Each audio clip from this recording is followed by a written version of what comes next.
Hello everyone, कैसे हैं आप सब। उम्मीद है बहुत अच्छे से आप लोगों की तैयारी चल रही होगी। जेपीएससी और जेएसएससी दोनों की तैयारियां बहुत जोरों से चलनी भी चाहिए। आज हम कवर करेंगे मुंडा शासन व्यवस्था।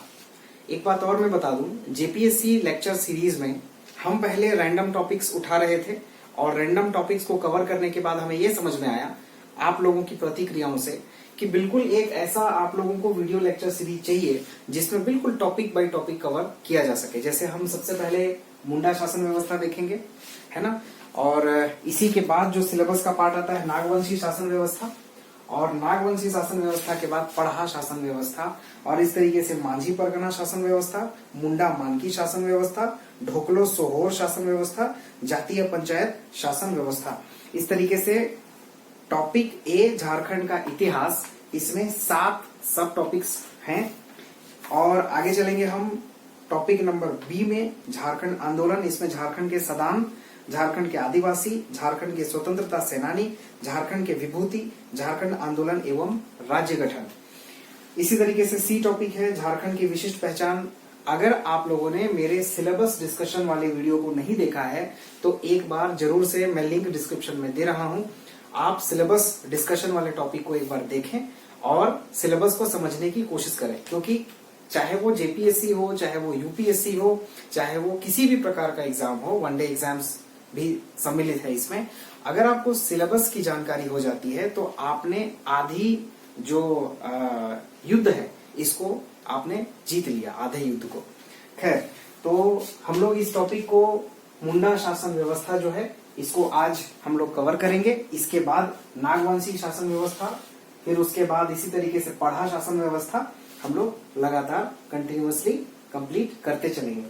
एक और बात, भले ही समय बहुत कम है और समय किसी काम को करने के लिए कभी भी काफी नहीं होता है, तो जो समय अवेलेबल है आप कोशिश करें कि उसी समय को टाइम मैनेजमेंट की नीति अपना करके डेली आप शेड्यूल बना लें कि आज आपको फलाने दिन में क्या करना है।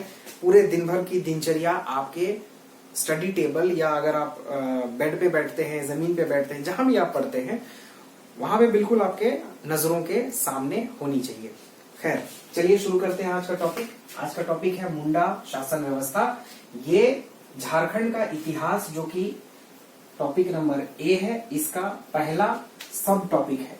मैं इस तरीके से बता रहा हूं ताकि आपको परफेक्टली सिलेबस में इसकी अवस्थिति का पता चले। टॉपिक नंबर ए, सब टॉपिक 1, मुंडा शासन व्यवस्था।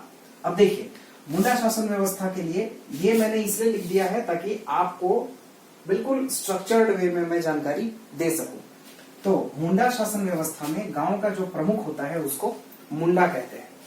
अब यहां से प्रश्न बनता है कि क्या मुंडा, जो गांव के प्रधान होते हैं मुंडा शासन व्यवस्था के अंतर्गत, उनका पद वंशानुगत होता है या फिर ऐसा राजनीतिक पद होता है जिसको कि चुनाव के माध्यम से बनाया जाता है या फिर चुना जाता है। तो इसका आंसर होगा यह पद वंशानुगत होता है, मतलब पिता पहले होंगे, उसके बाद उनका बेटा क्रमशः मुंडा होता चला जाएगा। आगे बढ़ते हैं। मुंडा, जो कि गांव का प्रमुख होता है मुंडा शासन व्यवस्था में, उनका कार्य क्या है? सबसे पहला कार्य है लगान वसूलना, दूसरा है विधि व्यवस्था स्थापित रखना या फिर विधि व्यवस्था कायम रखना, इसके बाद है विवादों का निपटान। आगे चलते हैं। हाथू मुंडा, मुंडा इनका लगान वसूलना, विधि व्यवस्था कायम रखना और विवादों का निपटान। हे एवरीवन, अगर आप वीडियो को फेसबुक पे देख रहे हैं तो हमारे पेज को लाइक करें। अगर ये वीडियो आप यूट्यूब में देख रहे हैं तो पेज को सब्सक्राइब, लाइक एंड शेयर करें। हमारे टेलीग्राम चैनल से जरूर जुड़े। हमारा जो टेलीग्राम चैनल का लिंक है वो हम डिस्क्रिप्शन बॉक्स में डाल रहे हैं। हमारे चैनल का नाम है सब एजुकेशन नेटवर्क। यहाँ तक वीडियो में बने रहने के लिए थैंक यू। ऑब्वियसली इन लोगों को सहायता करने के लिए अन्य लोग होते हैं। अब आगे देखते हैं। हाथू मुंडा ग्राम पंचायत का प्रधान होता है और ऐसे ग्राम पंचायत को हाथू कहते हैं। हाथू, आपने कई बार झारखंड के बहुत सारी जगहों का नाम सुना होगा, जैसे सोना हाथू, जैसे बारू हाथू। हाथू का मतलब होता है ग्राम, यानी कि गांव, जिसको आप कह सकते हैं। तो हाथू मुंडा मतलब, हाथू मतलब गांव और मुंडा मतलब उसका प्रधान। तो ग्राम पंचायत का जो प्रधान होता है उसको हाथू मुंडा कहते हैं। आगे चलते हैं, पढ़ा किसको कहते हैं? पढ़ा मतलब जिस प्रकार से यह एक गांव है, पंचायत है, इसी प्रकार से कई ग्राम पंचायतों को मिला करके जो कई ग्राम पंचायतों का समूह होता है उसे पढ़ा कहते हैं या फिर पढ़ा पंचायत कहते हैं।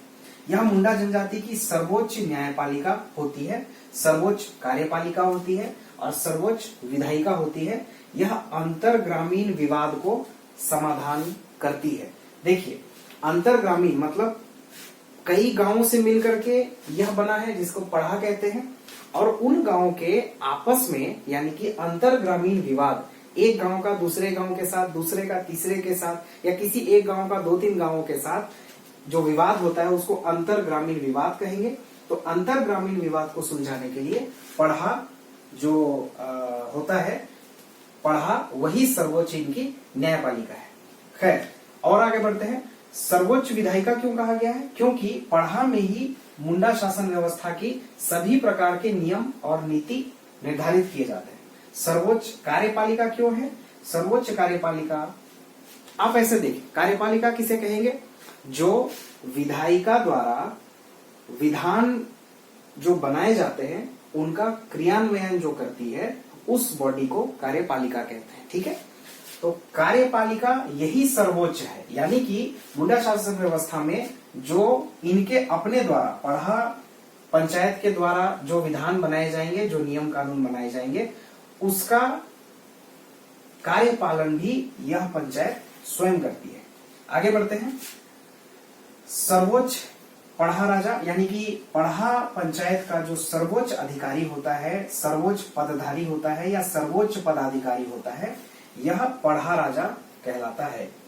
मतलब कि बहुत सारे जो मुंडा होते हैं, है ना, मुंडा किसका नेतृत्व करते हैं? गांवों का या ग्राम पंचायत का, है ना। उसी तरीके से हाथू मुंडा ग्राम पंचायत का प्रधान होता है। अब देखिए, पढ़ा पंचायत का प्रधान कौन होता है? पढ़ा राजा। एक चीज का ध्यान रखेंगे यहाँ पर, पढ़ा राजा अगर सवाल पूछ लिया जाए कि पढ़ा राजा को क्या राजस्व मतलब संग्रहण करने के लिए अलग से भूमि दी जाती है या नहीं, मतलब उनके अपने उपयोग के लिए, तो इसका आंसर होगा नहीं। इसका मतलब यह हुआ कि पढ़ा राजा को किसी भी प्रकार का आर्थिक लाभ पढ़ा राजा होने के नाते नहीं मिलता है। आगे बढ़ते हैं। इस व्यवस्था में महिलाओं का उच्च स्थान प्राप्त नहीं है। मतलब मुंडा शासन व्यवस्था में, चूंकि एक चीज आपको ध्यान में रखना पड़ेगा, हम हर जगह पर एथिक्स, ह्यूमैनिटी की बात नहीं कर सकते। जब हम इतिहास को पढ़ते हैं तो इतिहास के अपने बहुत सारे सर्कमस्टेंसेस होते हैं। उस जमाने में जबकि जनजातियां आखेट या आखेटक के रूप में हुआ करती थी, तो ऑब्वियसली जो लीडरशिप की भूमिका है वो पुरुष को प्राप्त थी, है ना। इसीलिए यहाँ पर जो भी ये राजनीतिक व्यवस्था या शासन व्यवस्था है, तो इसमें महिलाओं को उच्च स्थान उस समय में नहीं प्राप्त था। आप यही चीज अन्य समाजों में भी देखेंगे। जब आर्यों के बारे में पढ़ेंगे तो वहां पर भी यही व्यवस्था थी। यद्यपि बहुत कम ऐसे जनजातियां हैं जहां पर महिलाओं को उच्च स्थान मिलते थे, है ना। खैर, इसके बारे में किसी और टॉपिक में हम लोग बात करेंगे, किसी और वीडियो में। अखड़ा, अखड़ा क्या है? पढ़ा पंचायत स्थल है। यह अखड़ा एक मुख्य स्थल होता है गांवों के बीच में, जहां पर लोग मिलते जुलते हैं किसी टॉपिक पर डिस्कशन करने के लिए या किसी बैठक के लिए, इस तरीके से। मानकी कौन होते हैं? मुंडा शासन व्यवस्था में मानकी पढ़ा पंचायत का प्रधान होते हैं, और यह पद भी वंशानुगत है, यानी वंश के हिसाब से चलता है। सबसे पहले दादाजी होंगे, फिर उनके बेटे हो जाएंगे, फिर उनके बेटे अगले मानकी कहलाएंगे। खैर, पाहन, पाहन जो है यह मुंडा गांव का धार्मिक प्रधान होता है। धार्मिक प्रधान कार्य क्या है? पूजा और बलि। लगान मुक्त भूमि इनको दी जाती है, जिसको डाली कटारी भूमि कहा जाता है। महतो कौन होते हैं? यह पाहन का सहायक होता है, गांव का संदेशवाहक। महतो पाहन का सहायक होता है। देखिए, जब आप झारखंड की जनजातियों के बारे में पढ़ेंगे तो कुछ ओवरलैपिंग चीजें भी आपको मिलेंगी। चलिए, यहाँ पर मानकी पढ़ा पंचायत का प्रधान होता है। देखिए, सर्वोच्च अधिकारी यहाँ पर पढ़ा राजा होते हैं, लेकिन कार्य संचालन हेतु मानकी पढ़ा पंचायत को संचालित करते हैं, इसलिए पढ़ा पंचायत का प्रधान कौन, तो मानकी होते हैं। आगे बढ़ते हैं। महतो आप जान चुके हैं, महतो पाहन का सहायक होता है और यह गांव में संदेश वाहक का कार्य करता है। अन्य जनजातियों के बारे में जब हम पढ़ेंगे और वीडियोस में सुनेंगे तो कई ऐसे गांव होते हैं जहां पर महतो ही गांव का मुखिया होता है या मुख्य व्यक्ति होता है। खैर, भूत खेता, भूत प्रेतों से बचाने हेतु पाहन को अतिरिक्त भूमि दी जाती है। पाहन कौन है? अगेन पाहन वो है जो गांव का धार्मिक प्रधान होता है। भूत खेता यानी भूत प्रेतों से संबंधित एक चीज है। जनजातियों में कई पूर्व के समय में अंधविश्वास व्याप्त थे, अभी भी अंधविश्वास न सिर्फ जनजातियों में बल्कि अन्य समुदायों में भी व्याप्त है। तो उसी प्रकार से भूत प्रेतों की शक्ति पर भी इनका विश्वास हुआ करता था और उन भूत प्रेतों की शक्तियों से बचने के लिए पाहन को एक अतिरिक्त भूमि दिया जाता था और उस भूमि से जो उपज होता था उसका प्रयोग भूत प्रेतों से रक्षा करने हेतु उपासना में लगाया जाता था या किया जाता था। आगे चलते हैं। पुजार या पनभरा, यह भी पाहन का सहायक होता था। और अन्य अधिकारी कौन कौन थे? दीवान, पांडे, ठाकुर, कोतवाल, कर्ता, लाल इत्यादि। एक चीज यहाँ ध्यान देने का है, मुंडा शासन व्यवस्था जनजातीय शासन व्यवस्था है, लेकिन चूंकि गैर जनजातीय जनजातियां भी ऐतिहासिक दृष्टिकोण से झारखंड में थी और उन्हीं में थे दीवान, पांडे, ठाकुर, कोतवाल, कर्ता, लाल इत्यादि। यद्यपि इस बात में विवाद हो सकता है कि ये लोग जनजातीय थे या गैर जनजातीय। कई किताबों में जनजातीय भी स्वीकार किया जाता है और कई किताबों में इन लोगों को गैर जनजातीय यानी कि सदान जाति के लोग स्वीकार किए जाते हैं। जो भी हो, हमें विवाद न तो करना है और ना ही विवाद से हमारा कोई संबंध होना चाहिए फिलहाल, क्योंकि हमें एग्जाम पास करना है। तो मुंडा शासन व्यवस्था के लिए इतना जान लेना काफी है। नेक्स्ट जो हमारा टॉपिक होगा वो आपके सामने बहुत जल्दी ही पब्लिश किया जाएगा। तब तक के लिए थैंक यू।